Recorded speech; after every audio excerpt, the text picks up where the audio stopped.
지난 80년대 개발자들은 지금 우리가 당연하게 여기는 환경과는 완전히 달랐습니다. 하드디스크는커녕 지금 영상은 1956년 IBM에서 출시된 IBM 305 레맥이라는 디스크입니다. 무려 52개의 거대한 자기 디스크가 겹겹이 쌓여있는 구조로 전체 용량은 고작 5MB입니다. 5MB면 요즘 스마트폰으로 찍은 고화질 사진 한 장 정도밖에 안됩니다. 그런데 1950년대 당시에는 이야기가 달랐습니다. 그때 컴퓨터는 청공카드라는 종이에 구멍을 뚫어서 데이터를 저장했는데요. 한 장의 용량이 80바이트인데 청공카드 기준으로 계산하면 레맥 한 대는 청공카드 64,000장을 대신할 수 있는 용량이었습니다. 당시 사람들은 상상도 못했던 데이터 저장 방식이었고 거대한 금속 실린더가 돌아가면서 데이터를 읽고 쓰는 장면은 그 자체로 미래였습니다. 지금 흔히 쓰는 16기가, 32기가 램은 꿈도 못 꿨죠. 당시 대부분 컴퓨터는 2KB에서 4KB 정도의 메모리로 동작했습니다. 게임 하나를 만들려면 개발자는 밤새 펀치카드에 구멍을 뚫고 화면에 표시할 그래픽 패턴을 만들어 최적화까지 반복했습니다. 한 줄이라도 코드가 틀리면 게임 전체가 통째로 날아가곤 했습니다. 코딩 자체가 단순한 작업이 아니라 말 그대로 모험과 도전이었습니다. 그래픽도 제한적이었고 소리도 몇 가지 비프음으로만 표현해야 했죠. 하지만 그 제한된 환경 덕분에 개발자들은 극한의 효율을 익혔습니다. 배경 하나를 만들기 위해 큰 이미지를 저장할 필요가 없었고 반복되는 패턴을 타일로 쪼개 재사용했습니다. 캐릭터도 좌우 대칭을 활용해 한 장의 타일로 여러 동작을 표현하는 식이었죠. 말하자면 당시 게임 개발은 지금 우리가 보는 복잡한 게임보다 훨씬 창의적이고 체계적이면서도 도전적이었습니다. 그런데 불과 몇십 년 만에 세상은 완전히 바뀌었습니다. AI 기술이 등장하면서 상상만 하던 작업들을 실제로 만들어주는 시대가 온 것입니다.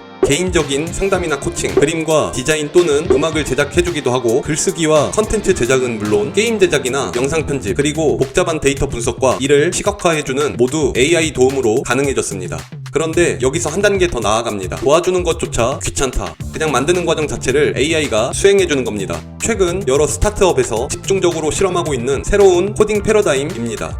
기존 코딩은 우리가 직접 코드를 작성해야 했습니다. 하지만 바이브 코딩은 다릅니다. 바이브 코딩에서는 대화, 손짓, 목소리, 상황 같은 분위기만 전달하면 AI가 그 분위기를 이해하고 프로그램을 완성해줍니다. 즉 코드 한 줄 안 쓰고 우리가 상상하는 기능과 흐름을 그대로 구현할 수 있는 거죠. 말하자면 AI가 우리의 아이디어를 눈치채서 바로 실행해주는 시대가 된 겁니다. 그럼 이 바이브 코딩이라는 기술이 정말로 사람을 대체할 수 있는지 궁금하지 않은가요? 사실 이미 일부 분야에서는 그 가능성을 충분히 보여주고 있습니다. 먼저 게임 개발을 보면 인디게임 개발자들이 바이브 코딩을 실험적으로 사용하고 있습니다. 비기너즈 잼 서머 2025 출품작으로 M4 V3K의 첫 번째 게임 리와인드 디펜즈라는 게임입니다. 이동은 방향키, 공격은 스페이스바로 특이했던 건 적들이 몰려와서 타워가 하나둘씩 부서질 때 백스페이스 키를 누르면 시간이 되감깁니다. 방금 망한 순간을 되돌릴 수 있는 기능이고 한 번의 실수를 되돌릴 수 있는 타임 루프형 디펜스 게임입니다. 덕분에 단순히 방어만을 하는 게 아니라 시간을 이용한 전략을 같이 세워 플레이하는 게임입니다. 그들은 게임의 분위기와 느낌, 즉 이 장면은 미스터리하고 긴장감 있어야 해 같은 바이브를 AI에게 전달합니다. 예를 들어 한 달은 좋게 걸릴 게임 맵 제작과 캐릭터 디자인, 사운드 효과 삽입까지 AI를 활용하면 하루 만에 끝낼 수 있다는 사례가 여러 번 보고되고 있습니다. 즉 예전에는 수십 명의 팀원이 여러 주에 걸쳐 만들어야 했던 작업을 이제는 AI가 단독으로 수행할 수 있다는 거죠. 웹 개발 쪽도 상황은 비슷합니다. 만약 제가 스타트업 랜딩 페이지 만들어줘, 바이브는 애플 감성으로 라고 AI에게 전달한다면 AI는 단순히 시안을 보여주는 수준에 그치지 않습니다.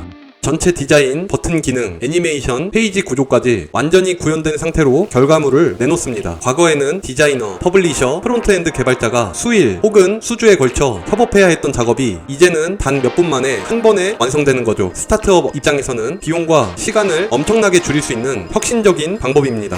사무직 업무도 이미 많은 부분이 자동화와 AI로 대체되고 있습니다. 특히 단순 반복 업무나 데이터 처리, 정리, 자동화 매크로, 작성 같은 일들은 굳이 사람이 직접 할 필요가 없어졌습니다. 예를 들어 엑셀 데이터 정리나 보고서 작성, 메일 발송 같은 일들은 유튜브나 온라인 강좌에서 제공되는 수많은 파이썬 자동화 튜토리얼만으로도 충분히 해결 가능합니다. 이미 수많은 회사에서 실제로 사람이 한 번씩 했던 반복 업무는 AI 혹은 스크립트가 대신하고 있습니다. 따라서 반복 업무는 이제 인간이 수행할 필요가 없는 영역으로 거의 완전히 넘어갔다고 볼 수 있습니다. 이쯤에서 솔직히 소름이 끼칩니다. 그럼 이제 인간 개발자들은 과연 뭘 먹고 살아야 하는 걸까요? 바이브 코딩의 핵심을 이해하면 조금 감이 옵니다. 바이브 코딩은 단순히 코드를 대신 작성하는 게 아니라 사람의 감각과 의도를 읽어서 코드화하는 기술입니다. 즉 우리가 말하거나 손짓을 하거나 아이디어를 표현하는 분위기를 AI가 이해하고 그에 맞는 프로그램을 완성해주는 것이죠. 결국 기계적인 반복 코딩과 구조 설계, 기능 구현 같은 부분은 AI가 모두 처리할 수 있습니다.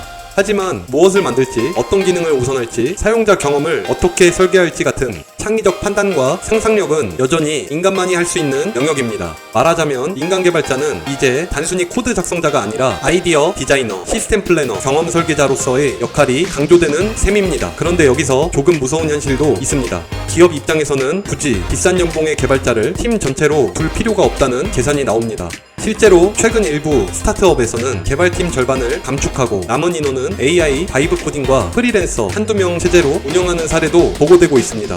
과거에는 개발자 한 명이 하루 종일 코드 짜고 디버깅 하던 일을 이제는 AI와 최소한의 사람만으로 처리할 수 있다는 것이죠. 이런 변화는 단순한 일자리 축소 이상의 의미를 갖습니다. 인간 개발자가 해야 하는 일의 질과 형태 자체가 달라지고 있다는 것입니다. 과거처럼 밤새 코드를 디버깅하고 기능 하나씩 구현하던 시대는 끝났고 이제 개발자는 아이디어를 설계하고 AI가 코드를 만들어낼 수 있도록 방향을 잡는 전략적 역할로 이동하고 있는 겁니다. 즉 생존 전략은 분명합니다. 기계가 대체할 수 없는 상상력, 창의성, 기획력을 키우고 AI와 협업할 수 있는 감각과 판단 능력을 개발해야만 하는 시대가 온 것이죠.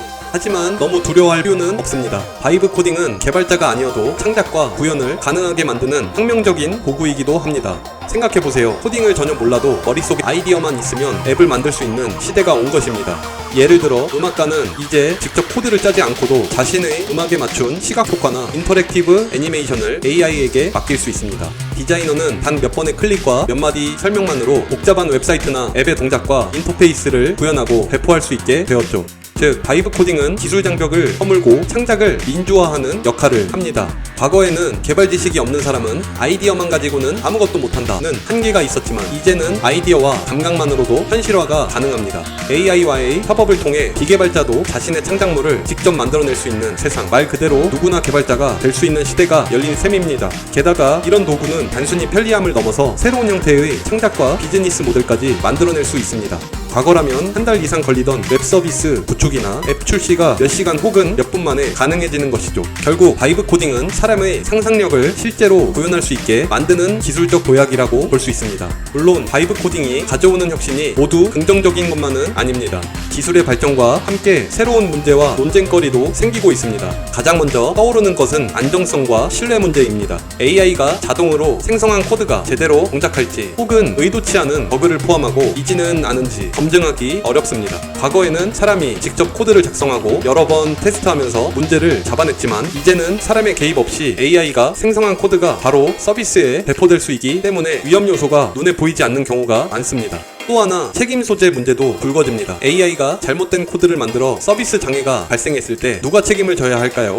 개발자일까요? AI를 만든 기업일까요? 아니면 바이브 코딩을 이용한 기획자나 스타트업일까요? 이 질문에는 아직 명확한 답이 없고 앞으로 법적, 사회적 논의가 필요합니다. 결국 바이브 코딩은 단순히 코딩 방식의 변화를 넘어 우리 사회 전체의 패러다임을 흔드는 기술입니다. 아이디어만으로 구현 가능한 시대라는 긍정적 혁신 뒤에는 책임, 안전, 검증이라는 현실적인 문제들이 항상 그림자처럼 따라다니는 셈이죠. 이쯤 되면 인간의 끝이 도래했다는 말이 농담 같지만은 않을 것입니다. 앞으로 회사 면접에서 이렇게 말할지도 몰라요.